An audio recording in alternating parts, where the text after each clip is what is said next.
course of discussing movies, the host will spoil plots. You've been warned.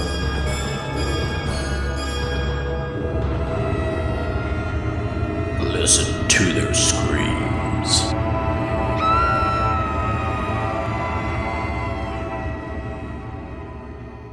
Greetings, ghouls and creeps, and welcome to Listen to Their Screams, a horror podcast that feels like you're chatting with friends.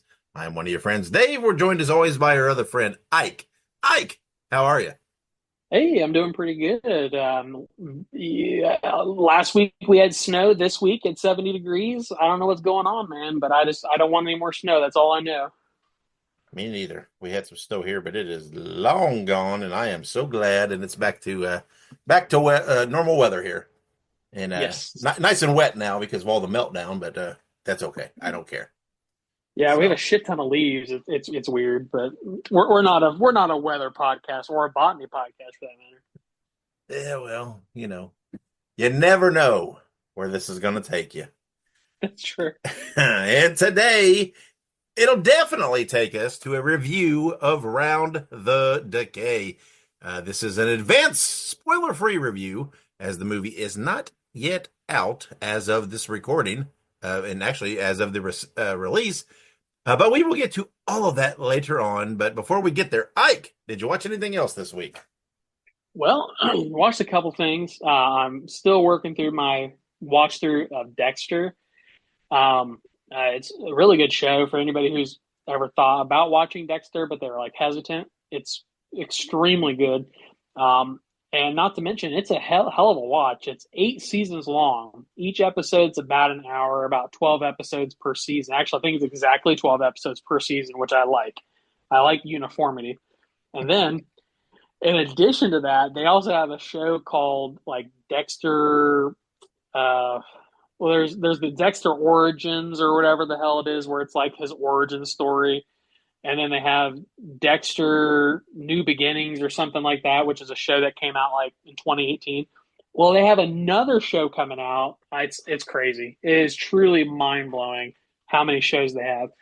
But that's pretty much taken up all my time, except for when I'm at work. I watch The Boys. Um, Yeah. which is not horror related, but I have to mention it because it is so freaking good. I just finished season 3 and I'm on season 4, but yeah, it's a hell of a show. It is certainly something. I saw season 3 and no spoilers, of course, people have never seen it. But the scene with the deep and the squid is certainly something. Yeah, trust me, each season has that. It has Yeah. something. Yeah, it is a great show, and for anybody that bitches about it, just read the comics, man, because it's pretty sincere, pretty close to the comics, and absolutely a fantastic cast, and Yes. only getting better because they have I believe they actually have confirmed it in season 5 in some way, shape, or form. Jared Padalecki will be in season 5 and some so good I had shit. heard that. I had heard that. I'm glad to hear they're doing a season 5. So once I watch season Hmm 4, I gotta watch the other shows that they have about the boys. Yeah. I haven't watched finished all the others. I can't remember what all there is. There's some Academy show or whatever. I don't remember what they all are. Like I haven't. Gen 5, I think. Yeah, Gen 5 or whatever. I haven't watched all those yet, but just the main show. But yeah, I think it's really great, and obviously it just the supernatural fingerprint all over it because Oh yeah. Eric Kripke, the showrunner on both, and and then there was just all kinds of other stuff. But anyway, I do love the boys, but I didn't. I don't think I watched anything. Man, I just I'm just not bringing anything to this segment every week. Just things have been crazy, things have been busy, so I've had to kind of just have stuff on in the background, and that's usually just comfort stuff that I've already seen before that I don't have to pay a lot of attention to. So, at least not that I can remember. I don't think anything new this week. So let's just move on to our first segment this week. Order up! Here's one house special cheesy slasher. Enjoy. And it is time for our cheesy slasher of the week. This is where Ike and I present to you a cheesy, low budget, goofy, however you want to parlay it, movie for your entertainment. Now that doesn't. Hey, let's be real here. Cheesy, low budget, whatever. That doesn't equate bad because some of these are really good. Most of them are at least are fun. And this week is a fun one. It's been a while since I've watched it, but I have watched it a while. It's been a couple years, so I don't remember a lot. But anyway, our this week it is "Don't Go in the Woods," written by Garth Elysian, directed by James Bryan, starring Nick Cleland, Mary Gale Arts, James Hayden, and others. It had a very limited release on November 20th, 1981, and by very limited I mean it was like just whatever one. I can't remember what town it was. One city in the suburb area. That's all. That's all I got. And Right. it is described as four friends camping in the woods inadvertently stumble upon the domain of a maniacal killer. That's a very vague description. Could be described the description of so many horror movies, but it always seems to work in some way. Um, some fun facts about the movie: the nameless victims in the movie were crew members or friends. You find that in a lot of these low budget movies. The fake blood in the film. This. I'm always fascinated by the effects type stuff when I find fun facts about the effects and how they pulled it off. But the fake blood in this film is a mixture of red food coloring and barbecue sauce. So yummy. And the movie wasn't available until 2007 in the UK because, and here it is, the chance to get to say this again because it was on the video nasty list. I just love saying video nasty because it's just such a fun thing. I so think we need to make some form of a shirt using the term video nasty. So way to go, Brits, for giving me that term to say. I do love Britain, and just the phrase video nasty is just, I guess, another reason, even though they're apparently were banning some movies that I would have wanted to watch. So the original title of this film was Sierra, because the story was supposed to be set in the Sierra Mountains. And this movie is available to watch for free on Tubi, as so many other movies are. So I highly recommend Tubi. Ike and I are both proponents of Tubi. Lots to Oh, watch yeah. on there, movies, TV, all kinds of stuff. Yes, you have to sit through some ads, but hey, that's okay. For what you're getting, it's worth that. There's all kinds of good stuff. I'm a big animated guy. There's lots of great animation stuff on Tubi. So there you have it. Our cheesy slasher this week. Don't go in the woods. Always some good advice. So let's move on. Talk to us, Internet. And it is time for Talk to Us, Internet. This is where either you guys as listeners give us some feedback or we pick up on something on social media that people are talking about, and Ike and I briefly discuss it. And it is the second in this case, again, with the upcoming release of the Alien Earth series on FX. So let's pause there. Ike, have you seen anything about this Alien Earth series? So weirdly enough, yes. I was watching the Bills and the Absolutely. That's me too. Chiefs game, Me too. Yeah. and I saw the trailer for this, and I saw the trailer for the Sinners movie. But yes, I did. Sorry, long-winded. Yes. Yes, me too. And I had no idea of this until I saw that. I don't know. I apparently somehow have missed out on this and didn't know anything about it. I guess it's set whatever 2 years I think prior to the first Alien film. And it is about whatever a ship or something coming to Earth. And I know, first impression you think, well, how does that work? How do we get the alien right before the alien? But Monica and I were discussing this, right? In Alien, they are in cryo freeze to start off, right? They just come out of cryo freeze. So Right. if this is 2 years prior, they were already on their way when this happens. Yeah. So, but anyway, there is this Alien Earth series that's coming out on FX. I'm not sure the exact date, sometime I believe this year. But anyway, many fans on social media are wondering, is the Alien series running a risk of becoming oversaturated like so many other franchises? Meaning, initially we had whatever 3 movies or so of Alien, and then they, came out with some others, and then some more, and now there's a series. Where, it- lots of people. I don't know where people draw the line of being what's considered oversaturated. Um, there, it just seems when you put so much out so quick, sometimes you do run the risk of putting something out there that's not really maybe of the quality you would like.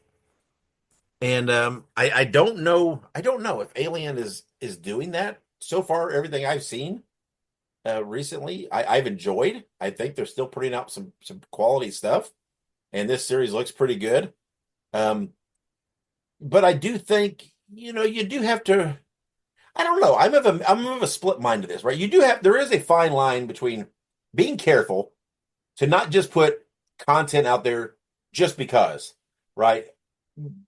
You have to have a good idea, a creative idea to put it out there. Not just because, oh, we need something else, come up with something. But on the other hand, when there's something I enjoy, and I know a lot of people point to Star Wars for the oversaturation, right? You know what? I don't get that to me because I tend to enjoy most of Star Wars.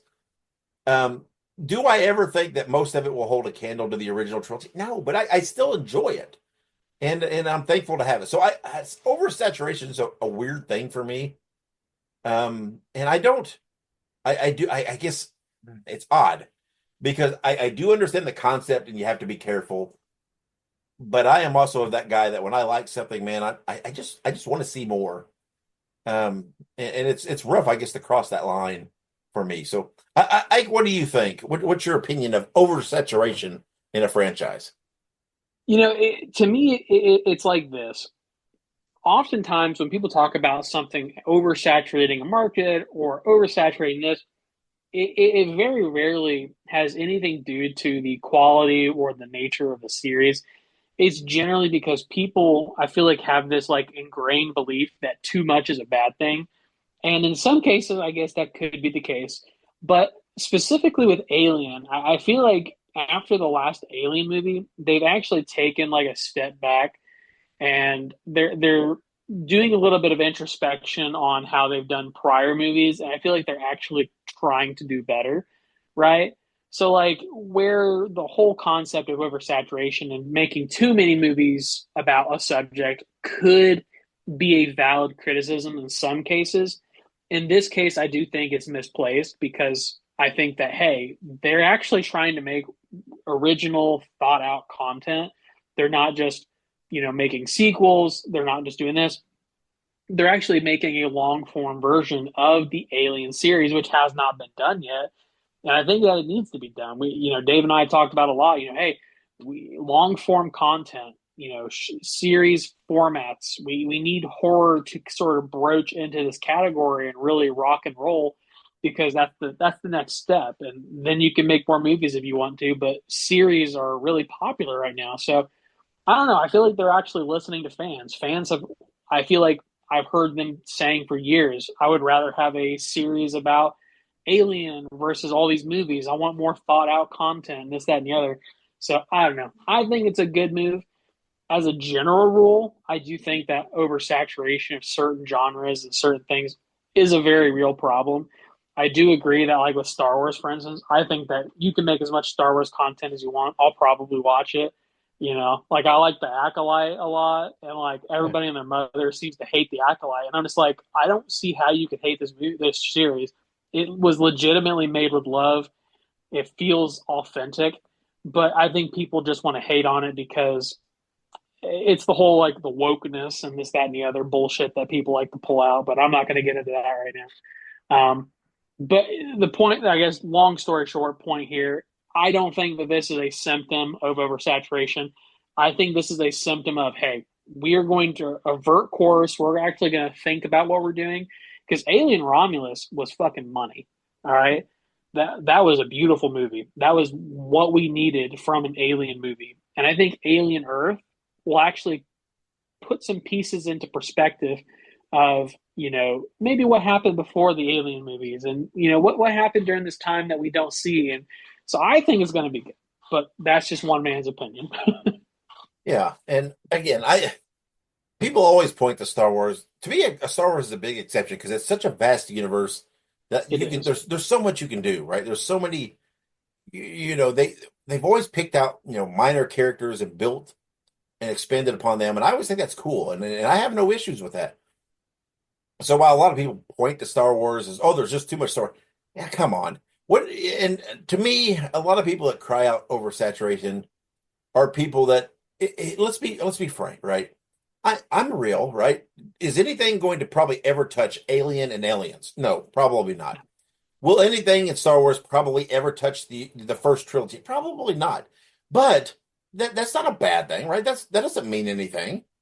Though because those were so good, that's why you get more content.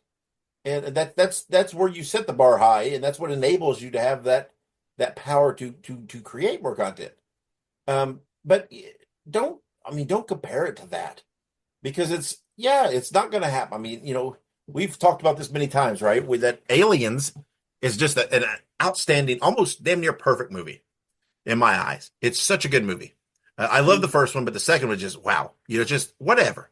And so, but everything that comes out, I'm not comparing it to that.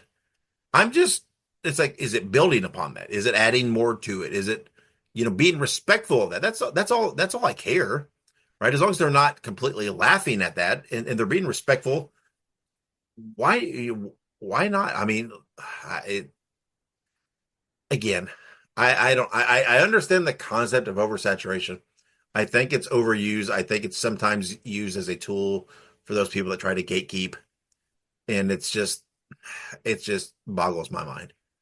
And Yeah. and I still hold true to the thing of okay, if you don't like it, then just don't. You don't have to like everything in the franchise. If that's your deal, right? If you love the first couple of movies and you don't like everything else, that's fine. No one says you have to love everything. And I understand being passionate about something and wanting everything to hold up to that whatever that picture in your mind. But you know what? Sometimes it's not, and it is what it is. Whatever. So, all right then. It's supposed to be a short discussion, so let's move on. 7 Screams of Horror.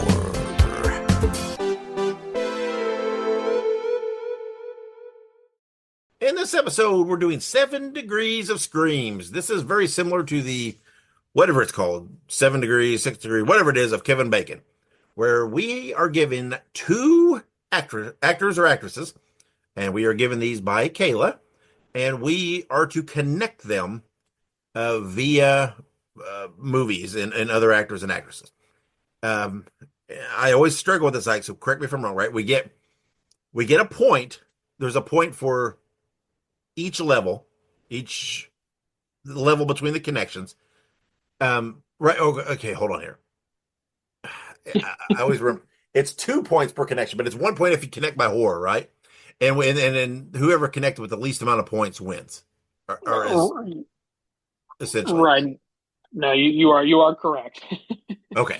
So you want to connect in the fewest connections possible, but you also want to try to keep it horror related if possible, since we are a horror podcast. So this episode we were given Courtney Cox and Sophie Thatcher. So Ike, do you have your connections? I sure do. Okay. And just to clarify, we always Courtney Cox, Sophie Thatcher do not count in our connection. It's always what's in between the two. Yeah. And I have them connected by one actor in between the two. Okay. What do you have? I have the same. There's one actor in between the two. Okay. I have a gut feeling we might be on the same page here. So my connection is Courtney Cox is in the newer Scream, which is whatever Scream 5 or whatever it is, with Jack Quaid, who is in Companion, the upcoming movie with Sophie Thatcher. So, Yeah. Ike, what is your connection? So it was not. It's the same movie, but not the same actor. So I said Courtney Cox is in the new Scream movie with Jasmine Savoy Brown, and Jasmine Savoy Brown is in Yellow Jackets with Sophie Thatcher. There you go. Okay.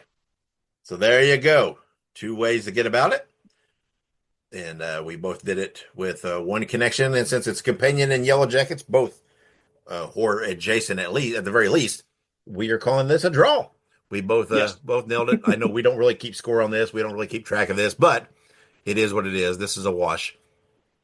So if anybody else can connect them in different ways, we would love to hear. I'm always curious. This is always a fun exercise. And we will talk about we've talked about the upcoming, what is it, season 3? Is it of Yellow Jackets coming up, Ike? Yeah. Yep. Season 3 later this month, I think, or Yeah, February maybe. we've talked about that in the recent, and we are going to mention the upcoming movie Companion here in just a bit in this episode. So, but for now, we are going to take a break, and when we come back, we will have all of our news, birthdays, anniversaries, and more. So stick around. Make sure you subscribe to listen to their screams on your favorite podcast platform. Also, make sure you look us up on social media. We're on Facebook, Twitter, Instagram, Letterboxd, TikTok, and Slasher. All you have to do is look up Listen to Screams. That is Listen, the number 2 in Screams, and you can find us there. Also, make sure you go and buy yourself a Listen to Their Screams t-shirt. You can find all of our shirts at tinyurl.com/Screams Shirts.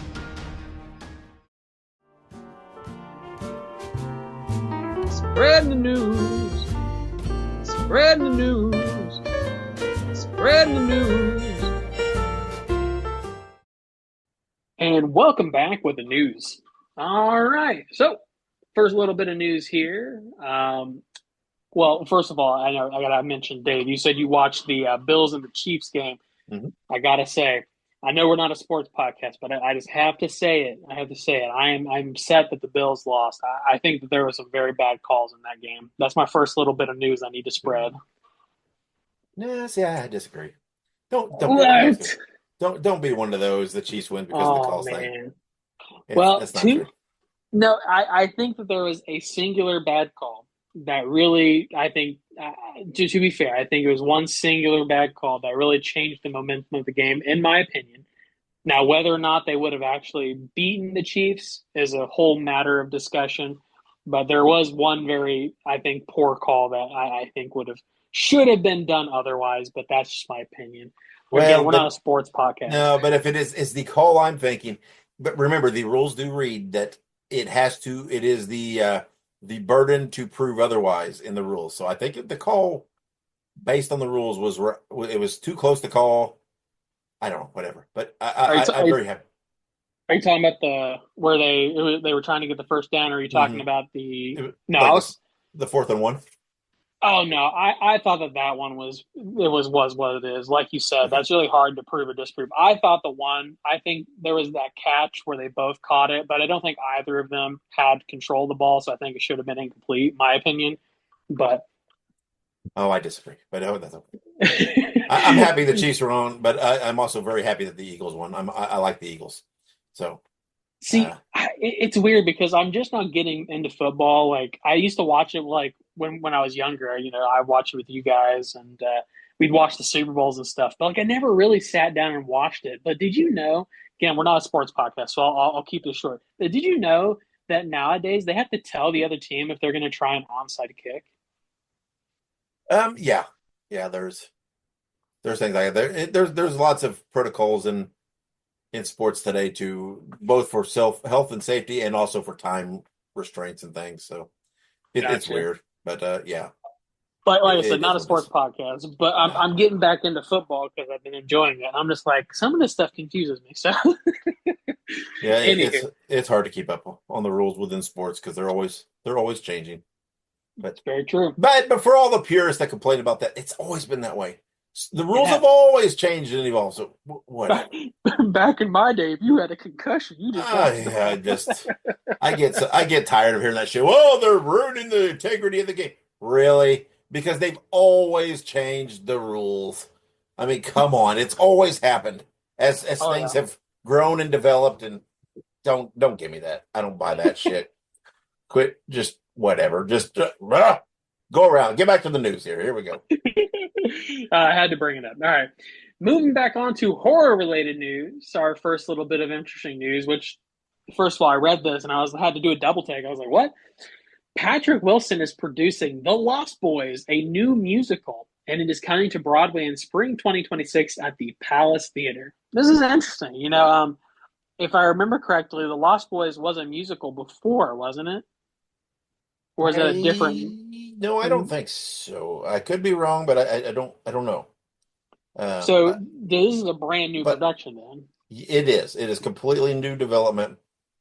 And they have, stated, right, the music in this is going to, pay homage to the time and the feet, the feel of the music, so I'm assuming that means, kind of an 80s vibe, but, have some, whatever, everything's going to feel like it fits in the movie.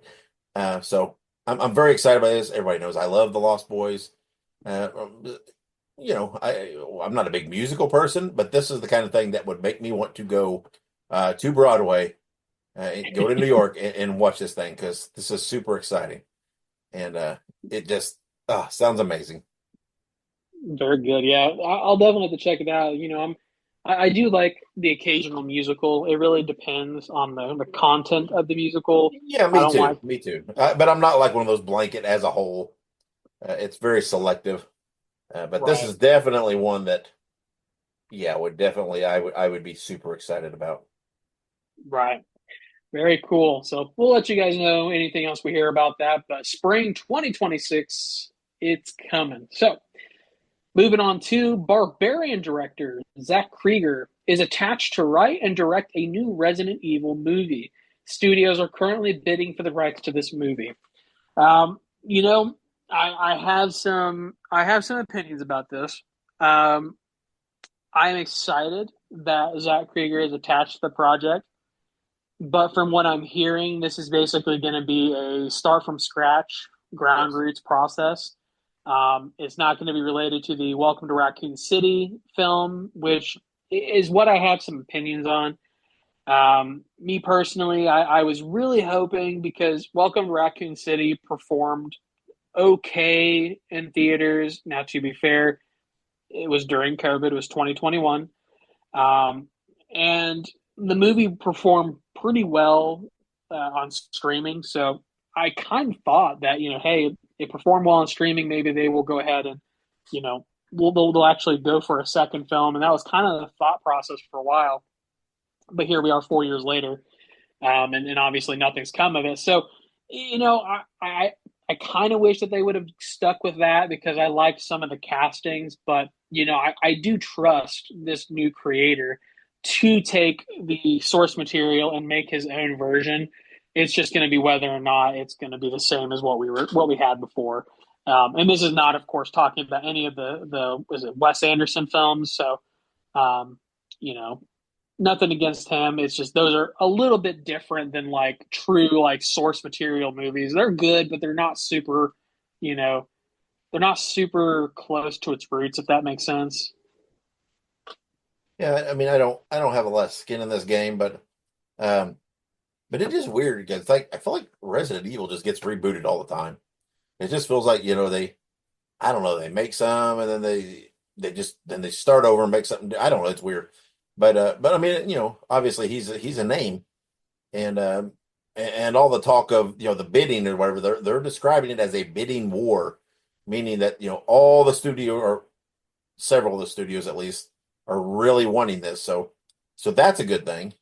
So I mean, Yeah. it's all optimistic about it, but it's it would be nice for something just to kind of stick and be able to spin out and not every so often, however many years or whatever to be completely let's just scrap and do something different or whatever. I mean, but I don't know. It is what it is, and yeah, I don't know. I can imagine being invested in the franchise. It's a mixed emotion thing, but there's still got to be a lot of excitement, tied to it. So No, absolutely. I mean, and honestly, I'll stop talking about him in a second, but honestly, for me, it's I don't know. It's hard to explain because like Dave knows this, like, and I'm not sure if I can truly express how much I love the Resident Evil franchise. There is not a Resident Evil game that I've not played. There is not a piece of Resident Evil material that I have not read, watched, viewed in some way, shape, or form. Like you would be hard pressed to find a bigger fan of Resident Evil than me, and I mean that without any like braggadociousness. I just mean that this is something that like I am so enthralled by and so attached to that like I really enjoyed Welcome to Raccoon City. I was really excited for where they're going. So it's like on the one hand, I'm really excited that a new creator is stepping up to say, "Hey, let me take a stab at this," because, like you said, Resident Evil gets rebooted for all the time. We had Mila Jovovich who was doing, in West, Paul, no, it's Paul Anderson, Paul W.S. Anderson, who did the Resident Evil movies for like what 15 years, and then you got this Welcome to Raccoon City movie is sort of a reboot, and so it's just like I don't know. I have mixed emotions because, like you said, they keep rebooting it. So it's like eventually they're just going to say, fuck, we're not going to touch it anymore, right? Yeah. It's getting to the point where I'm worried that Resident Evil is going to be like the next Friday the 13th, where everyone's got their hand in the pot and nobody can make a move anymore because everyone's fucking arguing about it. You know what I mean? Yeah. That's my concern. But at the same time, they'll still make video games, so it's not that deep, I suppose. But yeah, anywho, I'll stop yamming or yapping about it. But that's my mindset. But I am excited, like you said. It's in very, very, very capable hands. Zach Krieger is a very capable director. Barbarian is a beautiful movie. So I'm hopeful. Cautious optimism. There we go. There you go. All right. But anywho, moving on. There is going to be another Mickey Mouse horror movie. So we got Steamboat Willie, which is coming out later this year. We had what was the other one called? Screamboat. Well, Screamboat's coming out. Yeah. Then there's I don't even know what was the one I can't remember. We reviewed one. I don't even remember. Or is it Kill something? I don't remember. I don't know. So we have the one that came out like right when everything happened, like right when it became public domain. Like somebody had the movie, like boom, it was Mousetrap is what it was called. Mousetrap, there you go. So you had Mousetrap that was ready to go as soon as it was made public domain, and then you had Screamboat that is starring our friend. Oh God, I had forgotten his name. David Howard Thornton. Whew. Got scared for a second. It has our friend David Howard Thornton in the movie, but we have another one. We have I Heart Willie, and it'll be in select theaters for one night only on February 26th. It is described as YouTubers investigate a legend about a boy born with deformities who inspired Disney's Steamboat Willie. Now, I have to admit, and somebody might crucify for me, might actually like string me up for saying these words. This premise is the most promising premise out of all three movies, in my opinion. It is not a direct take on a actual mouse creature or mask or whatever. This just seems more like a monster flick, kind of vaguely enshrouded by the Steamboat Willie concept. So this seems promising. So I'm actually really excited for this. Now, that's not to say I'm not excited for Screamboat, but this looks like a lot of fun. Yeah, I agree. When I first read this, I thought, oh my gosh, another. Come on. And then when I saw the description or whatever, I thought that's different. That's a different take. And I like the different angle. At least they're not. It feels like they're not just making it for the sake of being able to make it. At least they have something different to try. So it does sound intriguing. So we'll have to see how they deliver. But they've got me hooked enough that at least that. Hey, I'll give it a watch. Right, exactly. Always going to give it a watch. Always give it the old college try. But very good. We're going to move on now to some Oscar nominations. We had a few movies in the horror realm that got some nominations. So always exciting to hear, of course. First things first, we have The Substance that received 5 nominations. Nosferatu received 4, and Alien Romulus received 1. I kind of anticipated that Nosferatu would get a nomination. I've yet to watch The Substance, but I'm going to very soon. Yes, you need to. I'm telling you, it is so good. It is deserving. The local library got the movie in, and we actually put a hold on it. So we're waiting for that to come to the local branch to pick it up. Which, a little shout out. Make sure you guys use your libraries because they have new movies and shit. Like we got Strange Darling from the library too, which is really good. But besides the point, I'm gonna have to watch it because if it's getting a nomination, that means that it has to have something worthwhile in it. And I'm hoping that it's not another Nosferatu where it's like a snooty, like, No. I don't know. You know what I mean? Like, I don't mean that in a mean way because Nosferatu was okay, but Dave is saying no, it is not a snooty movie. I have no, not at all. This movie's so fun. Demi Moore is incredible in the movie, and it's just the concept is it's a great movie. I heard all the hype about it before I watched it, and it exceeded the hype for me. It's such a good movie. I completely understand why it has got all these nominations. It is completely deserving. Um, I'm Nosferatu. I don't know what the nominations are. I'm assuming there's some right, whatever the design and things like that are probably some of them. I think Alien Romulus. I think their one is like an effects thing, right? That's like the whatever the one they often throw to horror movies. But it's nice to see some something slip in there uh, and get some nominations other than that. And I know Demi Moore is getting all kinds of praise, and it's so deserving. She's fantastic in this movie, and I'm telling you, I'm 100% of the time. If you have to ask me which is the better film, The Substance or Nosferatu, The Substance, no doubt in my mind. Every time I would watch it over, not even no hesitation. Yeah. Well, I will have to. I'm very excited. It's very, Dave he gives his reviews from the heart. So Mhm. I'm excited. I'm excited for this. I've read really good things about it. Like you said, I heard Demi Moore is very, very excellent. And I forget the other woman's name Yeah, off the top of my I head. don't know her name either, but yeah, she's great too. But The younger Demi Moore yeah, character in the film. the alternate Demi Moore. Oh, it's Margaret Qualley. That's what it is. There you go. Whoever. But it's a very interesting name, Qualley. But yes, Bravo, all right. Margaret. Yes, very good. So I'll have to check that out. But yeah, cool.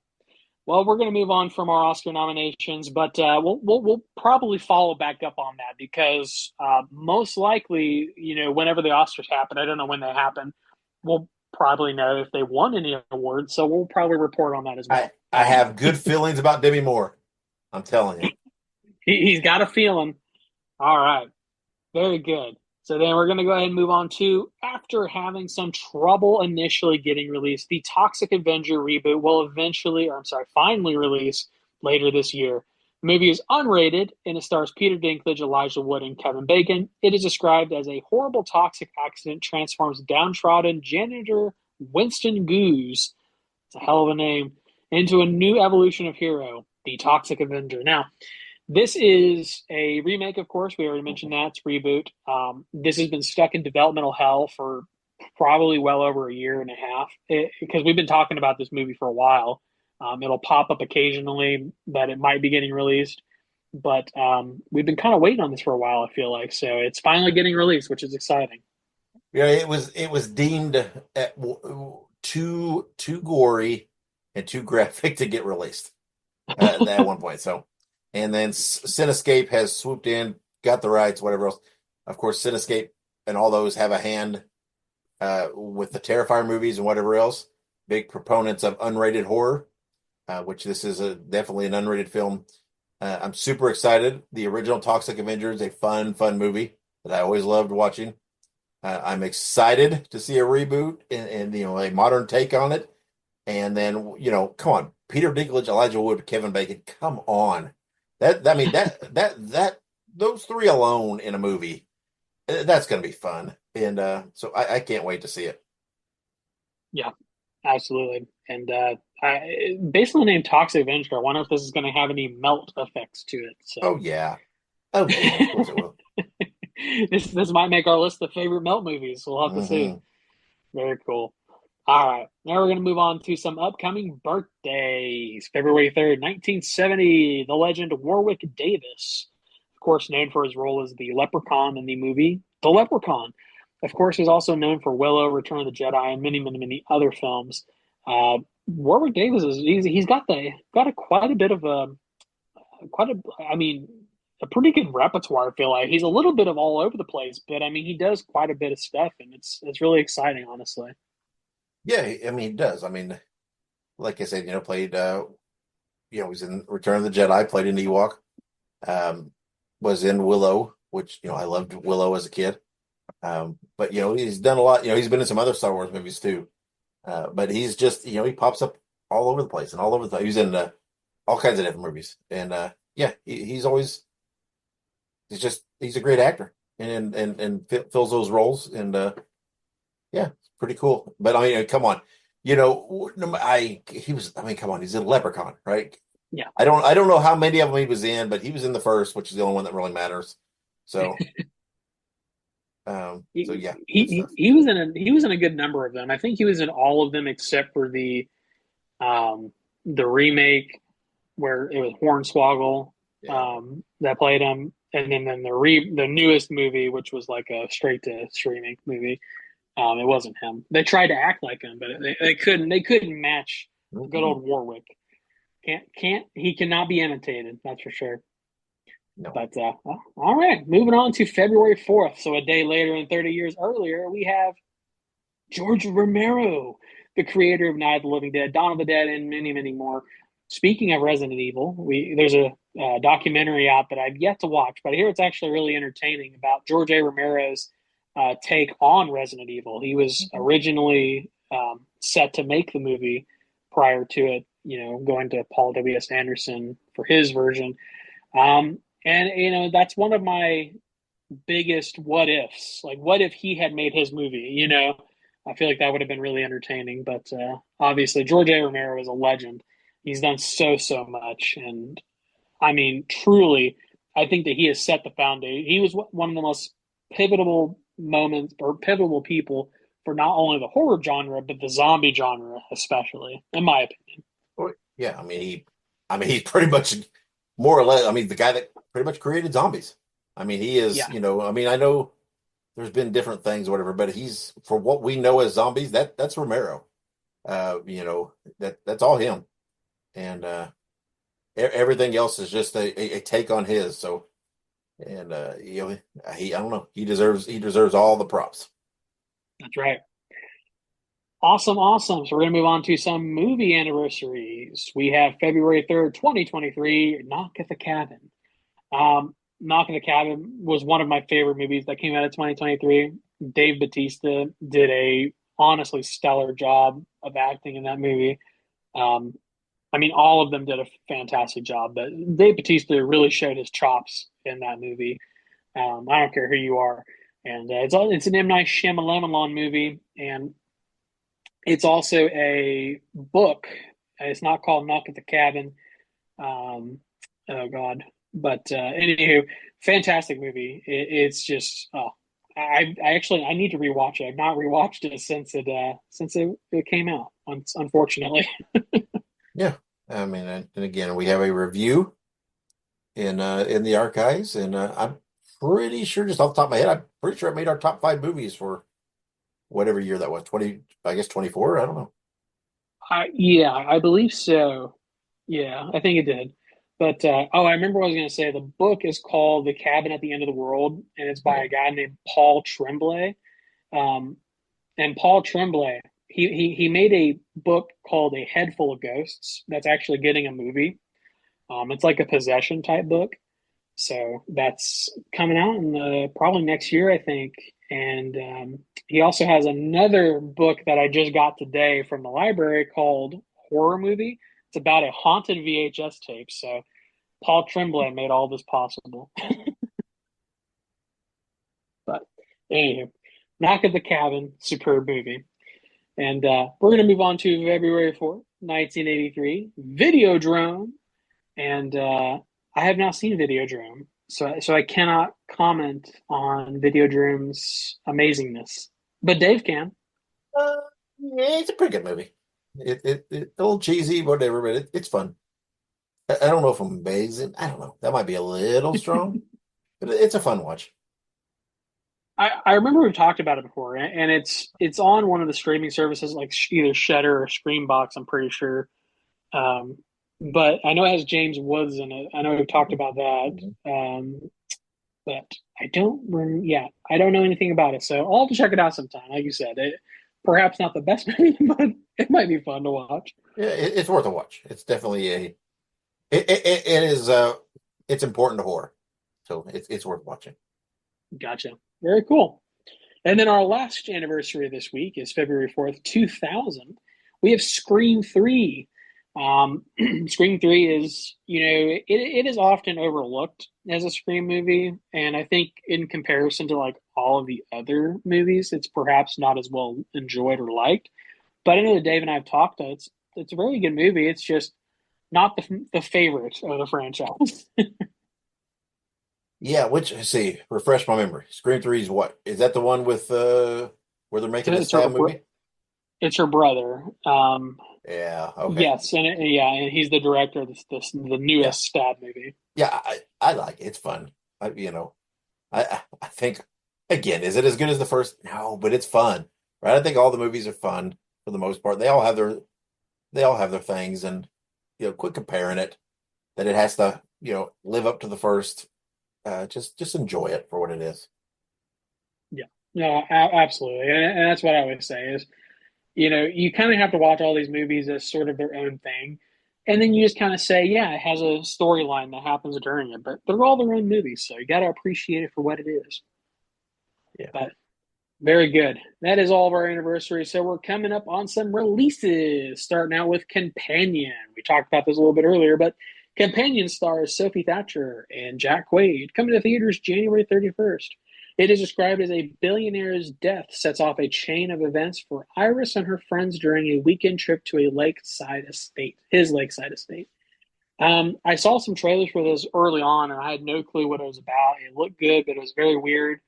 And then some of the newer trailers cleared it up a little bit. So I'm excited to watch this movie eventually. I'll probably wait for streaming on this one just because I'm not sure if I want to go out and like see it in theaters, but not to say that other people shouldn't. So make sure you get out and watch it this weekend. Yeah, yeah. I mean, it sounds fun. Yeah, I don't know. Sophie Thatcher, Jack Quaid. That's a good one too. But yeah, I don't know. I hope it's one of those kind of those sleeper movies that flies under the radar for me, and I watch it. I'm like, oh man, that was better than I expected. But I don't know. It's kind of one of those that snuck up on you. It's like there hadn't been a lot of hype, and then all of a sudden it's like it's here. So it's peculiar, but I look forward to seeing it. Yeah, absolutely. We'll have to check it out when it comes out. And we also have Dark Match coming to Shudder on January 31st. Chris Jericho stars in this movie, which is described as a small-time wrestling company accepts a well-paying gig in a backwoods town, only to learn too late that the community is run by a mysterious cult leader with devious plans for their match. We'll be reviewing this movie in our next episode. Um, Dave and I, outside of horror movies and some of the other interests that you've heard from us. We also both love professional wrestling. That's both something that we enjoy, but not often do you get to see a collaboration between both professional wrestling and horror movies. Back for Blood gave us a small taste of it, but I'm excited to see a little bit more with Dark Match for sure. Hey, yeah, there is nothing about that description I don't like. And Right. I'm sure this movie's going to be a little goofy and cheesy, but everybody knows we've said this since day one. There's a shirt out there available. Hey, I like my horror with a little extra cheese. I like the cheesy movies. That's why we have the cheesy horror segment because I enjoy those. I with all respect, I'm not the world's hugest Chris Jericho fan, but I do appreciate his talents and what he does. But I like that he's out there dabbling in these things. I like his bit parts in the Terrifier movies, and I like that he's doing this or whatever. And this just sounds fun. This is to me is what it's one of those things that only you could only pull off in a horror movie. Uh, and you know what? You put horror and wrestling together. I'm a happy dude. and I'm gonna have fun watching it, and I'm very much looking forward to it. Yeah, absolutely. Very much excited for this one. I think this is we actually weirdly enough, Dave and I we were trying to figure out, hey, what do we want to review next week? And I was like, let me look at streaming, and I we had talked about Dark Match a few weeks ago, but it was just in passing, maybe even like more than a month ago. But it was just in passing. I completely forgot about it. So I'm very happy that we are reviewing this, and very happy that this popped back up on our radar. Yeah, and I'm always whenever I watch a movie with wrestling, I always love watching kind of the supporting actors and the bit actors to see if I can spot them as being actual like independent guys or whatever that wrestle, because most of them a lot of times are right. They're independent wrestlers that get these gigs because they already know how to do it. So I'll be curious to see if anybody I know is in one of those little bit roles in this. So uh, I get it. This may not be for everybody, but I'm super excited. Yeah, absolutely. But all right, well, that is all of our news, birthdays, anniversaries, and upcoming releases. You also got a little taste of our watching of football and my ramblings about Resident Evil and everything else. So And have fun wrestling. with that. And wrestling, of course, can be some wrestling. But now we are going to take a quick break, and when we come back, we will have our official review of Round the Decay. Stick around. Hey, Bruiser buddies, I want you to listen to Wrestling Nostalgia with Dave Dynasty. Every week, he has the roughest and toughest interviews in the podcast world today, with the best guests you could ask for. There's no bums on this show. Let Dave Dynasty be your podcasting tag team partner and listen to Wrestling Nostalgia while drinking beer, smoking cigars, and busting heads. Just look it up on your favorite podcast platform and subscribe today, cause the Bruiser said so!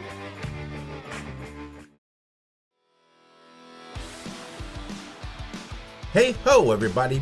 Subscribe to the Pinhead Pod, the Ramones fan podcast bringing you interviews, news, deep dives, and much more. Look it up on your favorite podcast platform. That is Pinhead Pod. Okay, welcome back to Listen to Their Screams. It is review time. We talked about wrestling, so I guess this would be the main event. Whatever. Let's get ready to rumble. Whatever.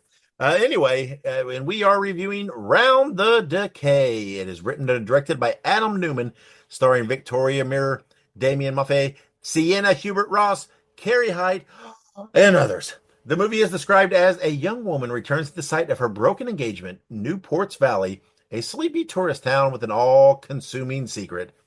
This movie is not yet out. It is coming to theaters in a limited run on January 31st. And we will preface this by saying what we watched, the screener link we got, is not a final version of the film. And in the description, they said it is primarily there are some tweaks and edits coming to the audio. But as I watched it, I did notice some things that I think they'll probably will probably be smoothed over and tweaked in some of the cuts and things too. There are some things that I didn't hold against it. I didn't judge because I think, they're probably, there's probably still a little bit of editing to do there. And again, we've ran kind of long because we had a lot of news in this episode, so we won't go too long in this. Okay, so on as far as this goes, overall, I enjoyed the movie. I thought it was I thought it was a pretty good premise, a pretty good delivery. I do feel that it drug a little early on. It was a little slow moving early. I wish they would have got a little more of the action a little quicker. Maybe just some, whether it just be a little bit here and there, right? Just even as you're building, it's important to me as a viewer that even as you're building it, you throw in some of that action, some of that creature, some of whatever it is to really get you pumped and get you excited, because if you build it too slow, when you get to the point, no matter how good you deliver, it almost feels like you've waited so long, it's going to let you down because you've waited too long. So I feel like they should have maybe, I don't know whether, some of the cut, the editing, however, the timelining, how they did it, I feel like that could have been tweaked a little bit. Again, maybe, possibly, right? That could still be modified. So I can't say that 100% that's a flaw of this because they could still alter a little bit of that here and there. I don't know. I don't know what they're going to edit. Again, they've said it's mostly audio, but that's not, that's not set in stone. Um, I will say again, this is spoiler free, but I did very much right. They are saying this is a creature feature. I very much I like the creature. I thought it was a great design, a great execution. I thought it looked great. I thought it looked spooky. Um, it for the most part, you were pretty invested in the characters. I thought they did a good job of giving some backstory. I think, like again, in some parts, maybe there was a little more than what we needed. Um, there, the thing kind of centers around an engagement, and there's parts where I'm like, okay, I think there was parts where they were maybe repeating themselves with some of this engagement tale a little bit. That maybe they could have cut a little of that because I think, like I said, I think there was instances where they just repeated the same thing, right? That they've already made clear. Um, overall, I think the acting was pretty good. The one guy, I think was his name Muffin. I think it was Muffin, Yeah. wasn't it? He was hilarious, man. He was he was a great character. There's something about him that I really liked him.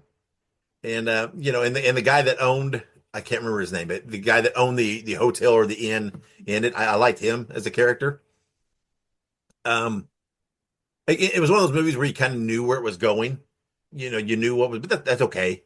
Again, you don't have. We've said this a million times. You don't have to put all these bells and whistles and try to swerve everybody. It's okay to be a little transparent where you're going. That's okay. Because to me in this movie, the delivery was not what was happening as much as when we really got a good look at the creature. And when they got to that, and again, I thought that was okay. I thought the payoff was pretty good in that. Um, the villains in the movie were subtle, but they really made you hate them. they were really Yeah. they were really assholes. And to me, sometimes those subtle assholes are really the best because they're believable, right? It is what it is. So again, I know I'm rambling a little bit, but overall, I enjoyed the movie. I thought maybe they could have cut down and edited a little bit, made it a little short. I don't even know what the runtime was on this, but I do feel that there were some parts that drug a little bit, and there was a little bit of repetitiveness with some of the story. I feel like I don't know. I just felt like there was some flashback scenes that it felt like they were showing the same thing a couple times. I think maybe they could have cut a little bit of that, smoothed it out a little. Maybe it will in the final product, so we'll see. You could definitely see some of the audio things here and there. They did say one of the things they're keying on is the audio of the creature, but I thought the audio of the creature was pretty good for what we heard. So if they're going to amp that up, that's cool. But so you could definitely see though where some of the audio still needs to be finished. So that's not an issue to me because again they've already put that out there. Hey, we're still working on this. That's the subject. The nature of the beast nowadays. You're running right to the wire with these movies. For what it is, for kind of a small budget, independent type film, which is getting kind of a limited theatrical release. So, you know what? I thought they did pretty good. I thought they delivered pretty well, and overall, I enjoyed it. I think I want to see the final product to see how it compares to what we've seen. Um, so overall, I enjoyed it. Like I said, I have a few qualms with it, but some of those I don't. I want to compare to the final product to see if they're truly issues that I have, or if they're just some editing that still is yet to be made. So, Ike, I'll pass it off to you. Tell us your thoughts on Round the Decay. Absolutely. And I will say that I had pretty similar reception to it. I would say the big thing for me that I was really kind of surprised by was the design of the monster. I felt like, given the fact that this is not necessarily the full final product, I thought everything was pretty well fleshed out, minus some of the audio stuff, like you said. It had some humorous parts. It had some of that B movie charm that you get, a little bit of that cheese. And I think, like you said, it was very well thought out in terms of like the villains. I thought that the villains here, you have the I guess the primary antagonist, which is the monster. But then you have a secondary antagonist, which I'm not going to say who it is per se, but like you said, it's very easy to hate them. And then the acting was actually really decent. I mean, a lot of the characters, they really give you that investment that you need, and I really enjoyed, like you said, the innkeeper. I think his name is Bart in the movie. Um, he was honestly my favorite part of the movie. He was super funny. Seemed like a really like down to earth character. So it was very much a wow. I'm really sad that this is happening to this guy. Yeah, he was very um, relatable. he was absolutely, and there's also a little bit of twist and turns with the movie too, which I kind of wasn't expecting. They mislead you a little bit about who the secondary antagonist is, Hmm. and then there's a point where they're like, they say something, and you're like, oh, okay, you're the bad guys. Um, but yeah, absolutely. I very much enjoyed the movie. I thought that it was very well written. I thought the acting was very nice. Like you said, I thought that there was some parts that could have been trimmed down a little bit, maybe a little too much exposition. And there were a couple parts where I was a little confused about what was happening with the main character and their um, fiance, I think it was. I was a little I was like, is this like a good thing that's happening here, or is this a bad thing? Like, does she need help? Like, blink twice if you're in trouble, kind of thing. But I think it tied everything up pretty nicely towards the end, and I think it makes sense what it was done.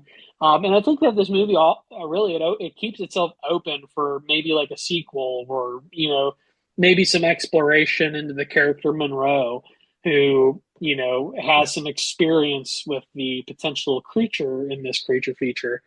Um, and I gotta say, it was enjoyable. It was a fun little movie. Despite some quirks here and there, it seemed pretty well polished. And like you said, some of the sound and whatnot is still being worked on. So I'll definitely have to check out the official release once it's put out and on streaming to kind of see what differences there are.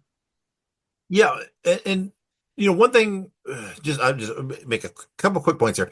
One thing that we've always said on the show, it is the job of the director, especially when you have budget restraints, right? To creatively hide those restraints, right? To not try to overstretch and show those flaws. And I feel that Adam Newman did a really great job with this film, because you have to, and I don't have the numbers, but you have to assume, right? They didn't have a big studio budget going into this, but they did a good job of not trying to do something they shouldn't have tried to do, and exposing themselves, for being what I can only assume is in the grand scheme, kind of a low budget type movie. I'm not saying it's was done on $500 in their garage, but I'm just saying, right, it's not a big studio release. And again, the character creature design I thought worked. I thought it looked great, and they knew that was kind of the centerpiece, and everything else, they didn't try to do these over the top of anything that would show we didn't have quite enough money to pull all of it off. I think they did a good job of balancing it the way they needed to balance it. And and then what you said in pertaining to the primary girl in the movie, um, when you start watching the movie, yeah, like that's kind of when it feels a little awkward or like it's dragging. It's like because you don't know quite what's happening with her, right? And it does reveal that later, but I feel like there are a little bit of a period there where they prolong what's going on with her a little bit. Now, there is a reveal. It does give you an end point to that, but I feel like they established the issue, and then they just like they kind of went a little longer than they had to with it. I think they could have trimmed it down a little. I don't know in the grand scheme whether that's that big a flaw. I don't know. I don't know that they went so much beyond that it's going to cause an issue or lose anything. I don't know. Um, there was a point where it's like you felt like, oh, come on, and then it's like it did, right? It got started picking up then. So, um, it's just you felt like maybe they could have pulled it back a little. But again, it's hard to judge without seeing the final product of what's going to happen. I don't know whether there won't be a little bit. Uh, you know, you just don't know, right? I hate to say, but I did like the movie. I thought it was a fun movie. Um, I don't again I don't think this will slip in as one of our top movies of the year, but I definitely think it's a worthy watch, and I definitely think this is one of those movies in the past that we've talked about have slipped in there as a a good movie that people should be watching that I don't know maybe won't get the attention it should because you have a movie with like Companion out there with the meat the promotional machine behind it. Um, when hey, when you put them side by side, again, I haven't watched Companion yet, but put them side by side is Round the Decay might be able to hold its own against it, but it just doesn't have the marketing machine behind it. So um, again, it was a fun movie. I'm glad we got the screener link. I'm glad we chose it to watch. We do get quite a few screener links, so sometimes it's hard to we have to pass on a few because we just don't have enough time. Right. And it's but this is one I'm glad we didn't. I'm glad we chose this because I did enjoy it. I did like watching it, and I am very curious to see the finished product and to see what it when they spit shine it a little bit, what happens, what it looks like, and how the audio uh you know works. So between whatever the cast and Adam Newman and everything else, I mean, well done. I think you can really feel that I think they worked as a unit to give a pretty good movie here, and that's what has to be done in these situations. I believe, right? Everybody's got to work together to enunciate the positives or whatever I'm trying to say, right? Highlight the positives, hide any flaws you might have, and put together a good story. And I think they got a good story here. So. All right, then let's rate this thing. And besides the fact, Round the Decay is such a cool name. It I don't is. know. It just sounds great, and it is used in the movie. So I just like that name, Round the Decay. It just sounds good. Anyway, so let's rate this thing. I'll go first.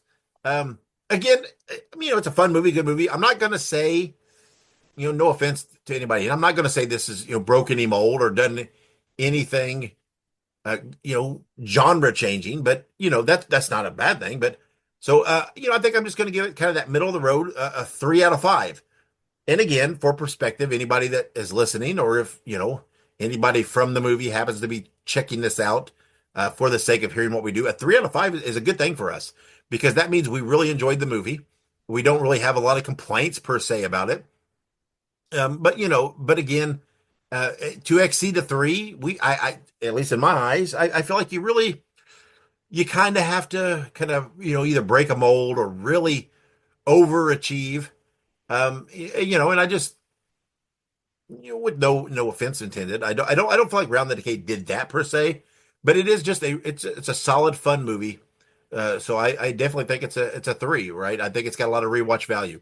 So Ike, what are you thinking?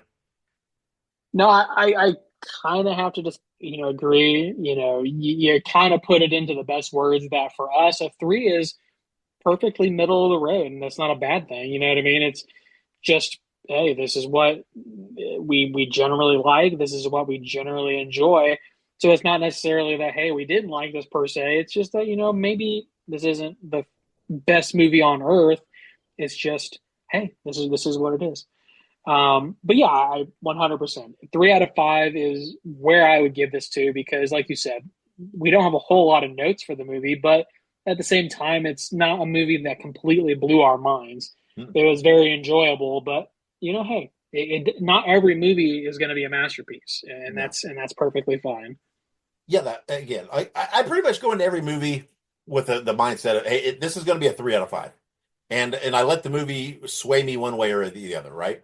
Is it going to disappoint me a little where it sways me under a 3, or is it going to really be kind of breathtaking, give me something super original, change the genre, whatever it may be, to push me above a 3?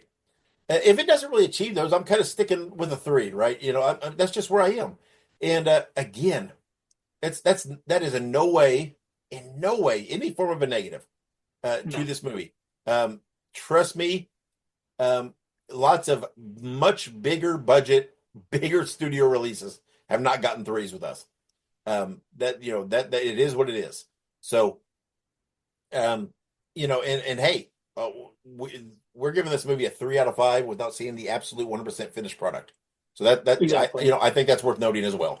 So again, I highly recommend people see this. It's coming again to, I believe it's a limited theatrical run on January 31st. I don't think it's like a full scale. I could be wrong. I kind of hope I'm wrong.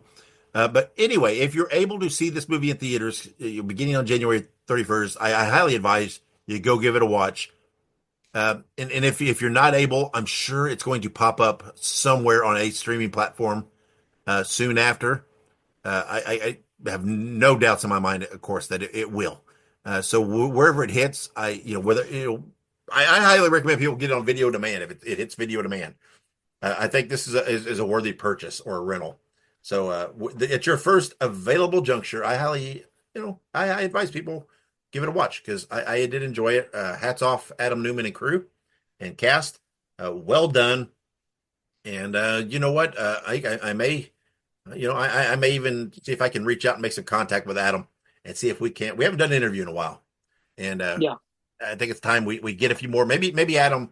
This movie feels like the kind of movie we would interview someone from. So we'll see what we can do about that. No promises, but well done. I enjoyed the movie. So bravo. Like we said earlier, next episode we are reviewing Dark Match, the wrestling horror comedy starring Chris Jericho. Again, nothing about that phrase. Just I don't like it. Just it's like you just crawled in my head and made a movie there. So I'm looking forward to that. We'll see what we think of that next episode. But before we get there, thank you to our wives for all of their support and everything else. We do need to get them back on pretty soon for a wives rebuttal. I don't know what that would be. We'll figure something out. We'll get them on the show because we know people enjoy hearing them and hearing our interaction. So we'll get them on the show soon enough. Also, a thank you to all of our listeners and followers for all your support. So make sure you please continue to do that. Share the episode, share our posts, follow us on all the social media outlets there are out there, and give us some feedback, give us some insight so that we can continue to grow and that we have some fuel for future episodes or installments, of Talk to Us Internet. Be sure to subscribe to us. Like I said, on social media, we're on all the platforms. Just look for Listen to Screams, listen the number 2 and Scream. So before we get out of here for this episode, Ike, anything else you want to throw in there? Well, I just want to say then, hey, stay safe out there, guys. I mean, this world is crazy without getting too deep into it. I mean, just crazy shit's happening, man. Crazy shit's happening. Once in a lifetime things. So just stay safe out there, guys. Be smart. Follow your gut, and just keep your wits about you because things are getting weird. But as always, continue sport horror. That's an understatement. And again, we're not political. I'm not going to get political here because I don't feel this is a political thing. But I'm going to say, guys, no matter where you fall, guys, fucking just be nice to each other. I don't give a shit about everything else. Just be nice to each other. Be nice to your fellow man. Quit fucking being so judgmental. Just take a breath, right? Just take a breath and just be kind. It does not. It's not hard to be kind. So it ain't about political divide. It ain't about anything else to be kind. So that's it. That's as political as I'm going to allow us to get on here. Trust me, Ike and I could really go. We could go to town on that one, on politics. We could really. Oh, we could really do a number, but we're not. So just be nice, guys. So all right, until next episode, when like we said, we're reviewing the movie Dark Match. Wherever you go and whatever you do, be good, be safe, and have many pleasant nightmares.